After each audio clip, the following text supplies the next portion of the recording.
Yes, alright. Nkulamusiza kwenye mukwano gwange naje sinzo bango tuliza kutegeza nti okola kyamaanyi nnyo okwekuumira ku mayingo gano aga Yugi Update TV. Kulisaayo nnyo obwakedde mukwano gwange kansubire nti no olunaku lwakugendedde bulungi newankubadde mwatandise dda eddagandalo lya weekend kangene maaso n'okusaasira mmwe abalinamu obukosefu nammwe abafiiriddwako abaabwe Mukama Katonda agire nga abagumya nammwe musobole okuba nga abalwadde mukuba ku matu mikwano gyange abali abampuliriza yonna buli nsonda yansi yonna gy'osinza okuba nga otuninza Yugi Update TV nkutumiddeko nnyo. Ebigambo bya Muhoozi byeyogera mu myaka emabega bitandise okuba nga bihitinga baaka saako n'oteekawo contradiction ku ebyo ebyali bigambibwa. Tujjukira mu mwaka egyayita Muhoozi yakola statement era abasinga kati batandise okuba nga bazisigamako nga bazizza nga baziretinga ku kigenda mu maaso kati gwe mukwano gwange ali eyo ampuliriza. Jjukira nti nno emabegakaawo waliwo statements ezakolebwa General Muhoozi Kainerugaba mu mwaka ogwa 2013. Statements zino ne zirabikibwanga Bannayuganda ne batandika ozikulitisayizingako nga balabanga Muhoozi agenda mu maaso n'okubanga agulumizibwa wabula General Muhoozi Kainerugaba yavaayo n'abiyiwakana. Oli ku Yugi Update TV kosinza obanga otuuliza gwatanatweyungako nja kusaba ogende wansi waliwo ekigambo subscribe kikooneko obeere nga otweyungako ddala bulungi nnyo. Emyaka emikadde tugijjukira bulungi nnyo. Muhoozi Kainerugaba yakola statement ng'aziratinga ku politics wa Uganda ng'agenda mu maaso n'okwepositioninga nga wasaanidde okubeera pulezidenti w'eggwanga lino era ng'agamba ye yeerabamu obusobozi okuba era nga yasaanidde yalina obusobozi okusikira entebe ya kitaawe. Newankubadde ebyo byayogerwa gwe mukwano gwange ali eyampuliriza Muhoozi Kainerugaba waliwo ekyali kitondeddwawo ekyatambulira ku mimwa gya Bannayuganda kye baali bayita Project Muhoozi. Project Muhoozi eyo yali egendereddwamu okubanga Muhoozi ajja kubanga asikira entebe y'obukulembeze. Ebyo byali bisaturatinga ku social media saako n'emimwa gya Bannayuganda naye ngenda dokuleetera omanye kyekituufu ekigenda mu maaso.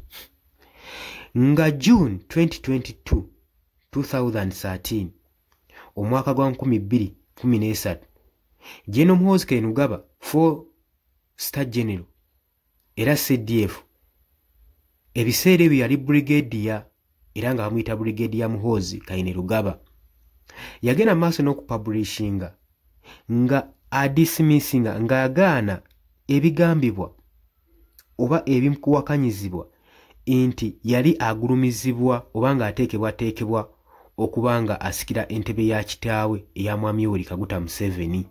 Yavaayo n'abyesambajja n'abigaana n'agamba temunsibaako matugambuzi kundiisango. Era yavaayo n'agamba Bannayuganda n'abakakasa bulungi nnyo nti Uganda nga bwetali monarchy si dynasty nti obuyinza bulina kuwaanyisiganya kuva ku taata kudda ku mwana.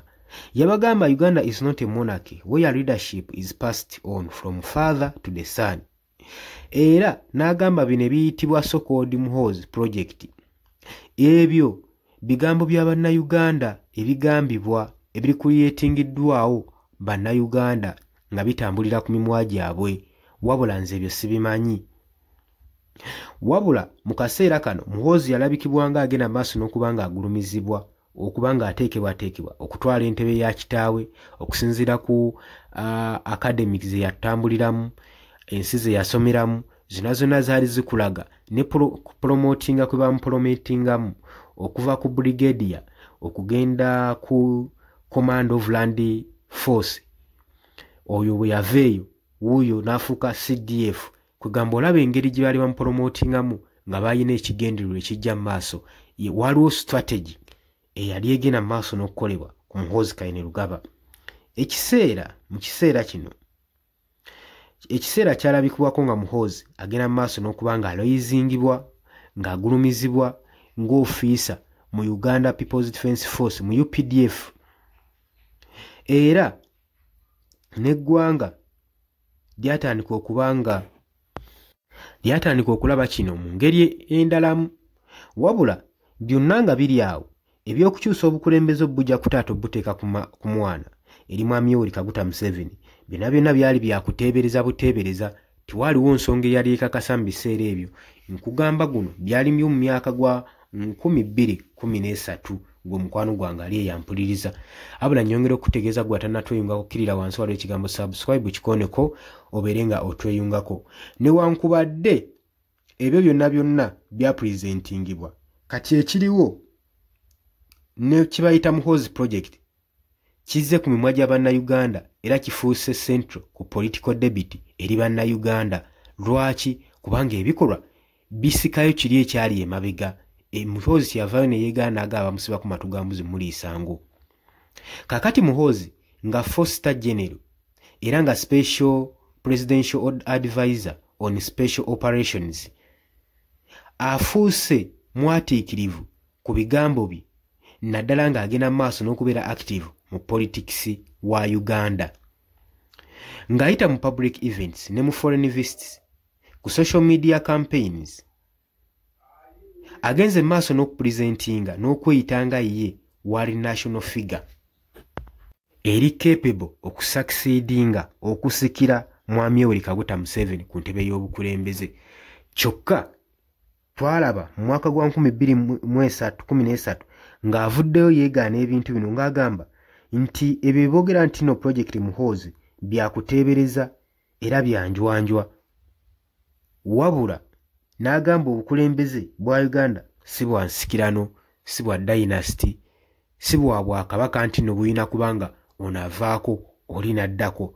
Ekyo Muhoozi yalabibwako ng'akyogera, wabula ate ku mikutu egya social media ensangi zino alabibwako ng'agenda mu maaso n'okwegulumiza nga yeeshepinga okubanga agamba ali fit ekimala okutuula ku ntebe ya kitaawe eya Mwami Yoweri Kaguta Museveni.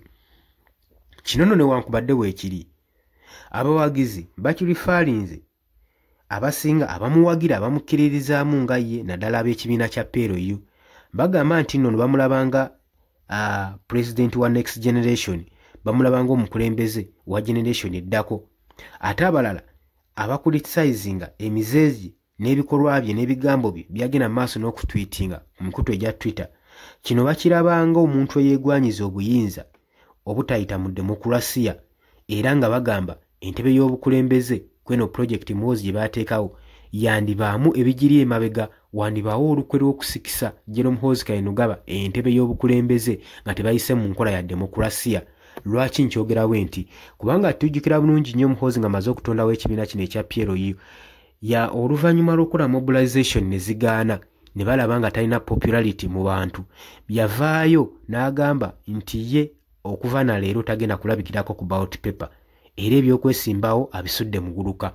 Wabula babaakinga ekitaawe Mwami Yoweri Kaguta Museveni bonna abadde abawagizi be, n'agamba naye temutya, amagye ne poliisi tetujjaganya civilian n'omu kutuula ku ntebe ya bukulembeze. Entebe y'obukulembeze bwa Uganda terina kutuulibwako civilian, wabula amagye n'owa poliisi yajja okukkirizibwa okutuula ku ntebe y'obukulembeze.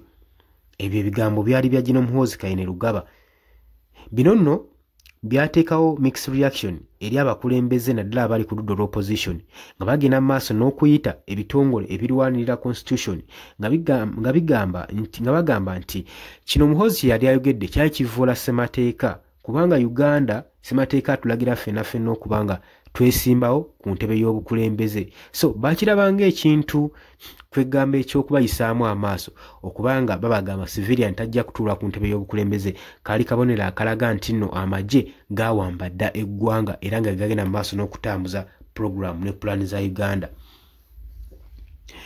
Nga tuzzeeko ku ebyo, wabula tulireetinga ebyaliwo mu mwaka gwa 2013, Muhoozi Kainerugaba yavaayo okudinaayinga ebyayogerwa nti ye tali ku project Muhoozi, nti egenda maaso okubanga agenda asikira entebe ya kitaawe.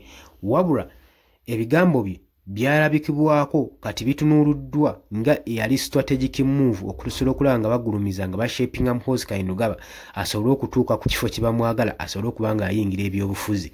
Newankubadde ssemateeka mu UPDF Act oba Bill Act 105 ne 106, Act 106 ne Act 105 bikugira ejje oba ofiisa alina mu magye obuteesimbawo obutenyigira mu byabufuzi paka nga maze okudesigninga oba okusulawo ekyambalo ekimulaga nti nno ofiisa mu kitongole ekikuumaddembe newankubadde ekyo weekiri Muhoozi Kainerugaba agenda maaso n'okwenyigira mu byobufuzi nga tannaba kubanga asulawo yunifoomu. Kino nno kikulaga ki? Titumanyi kigenda maaso naye gwe osobola okujja mu comment section n'otangaaza ku nsonga egenda maaso. Wabula kino bannayuganda bakitunuulidde nga Mwami Yoweri Kaguta Museveni wayagala okuleeta project Muhoozi okulanga agisikiza entebe y'obukulembeze bannayuganda ssaako ne opposition leader ekintu kye batagenda kukkiriza wadde n'ogumu n'akeddagala. Oli ku Yogi Update Civic wadde osinze oba ng'otuuliza watannatweyungako kkirira wansi wala ekigambo subscribe kikoneko obeere ng'otweyungako. Mbagaliza olunaku olulungi mwenna abali emitala w'amayanja mbalamusizzaako nnyo mbaagala nnyo mweraba.